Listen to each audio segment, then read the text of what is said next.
Pero yun nga, talagang bothered ka nung injury mo. Kumusta ka? Well, yun na. Napaka-unfortunate na yung last game 6 pa, game 5 pa nangyari, tapos game 6 closer pa. Actually, kagabi pa ako, medyo naano sa injury kasi kagabi nag-MRI ako sa St. Louis.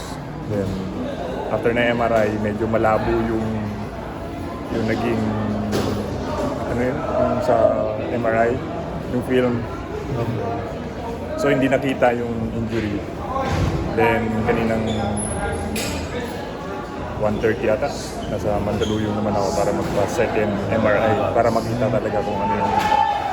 Kasi hindi sure kung nasan yung yung unit Tapos nung kanina, nung nandito na ako sa venue, doon nalaman na may punit na quads na nagko-compensate dun sa groin area ko. So, ginawa namin ang paraan. Lahat, heavy tape.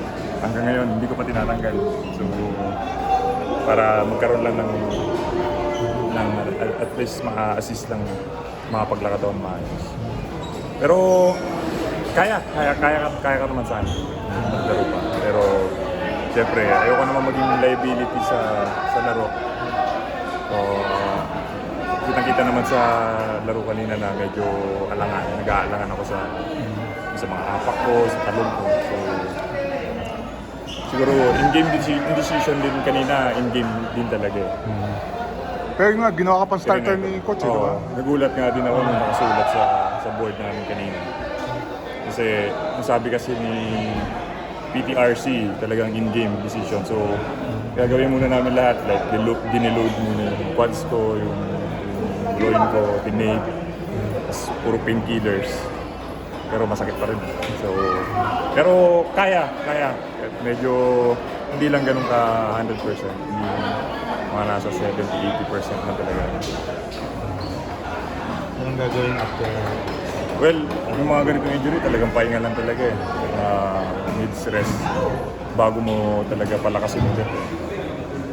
Tsambahan lang din talaga. Walang surgery. Wala naman.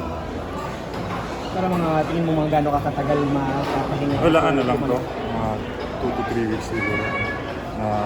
Sabi ni PTRC, mga 1 week na pahinga para mag-heal lang yung sugat dun sa loob. Tapos, tsaka i-rehab. Sorry, good one soon. Thank you.